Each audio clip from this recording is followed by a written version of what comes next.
जदि आपणमानकर डेस्टिनी को तैयारी करिया पई चाहछंती ताले आपणमानकर डिसीजन नेबार कैपेसिटी ऊपर गुरुत्व दियंतु काहेकि ना आपण माने जेतेले डिसीजन नउछंती सेतेबेले गुरुत्व दियंतु कि मोर डिसीजन ऊपर आपणकर केते इनविजिबल प्रॉफिट रहउची आ केते विजिबल प्रॉफिट रहउची बा केते विजिबल आपणकर लॉस रहउची बा केते इनविजिबल लॉस रहउची जदि आपण एई दुईटी जिंस को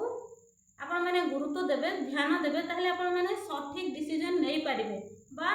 आपण मानकु मो गोटे एग्जांपल देकी कहूची जेमिति कि सपोज गोटे छोटा एग्जांपल दउची 200 टंका आपण 200 टंका इन्वेस्ट करके आपण गोटे भलो शिखिबा बही किबा गोटे शिखिबा किछि पाठ्यक्रम आपण माने करिया पई चिंता करिवे कि आपण किछि मूवी देखिया पई जाउछंती कि किछि आजेबाजे खर्च रे आपण जेमिति कि लगई दउछंती सेही भलिया छोट छोट डिसीजन नेबा बेले ही प्रत्येकटा डिसीजन को जते बेले आपण माने गुरुत्व देबे सेते बेले ही आपणकर डिसीजन स्टैंडर्ड लेवल होई परिबो एवं आपण मानकर से डिसीजन को नेकी ही डेस्टिनी तैयारी होई परिबो। तो थैंक यू सो मच।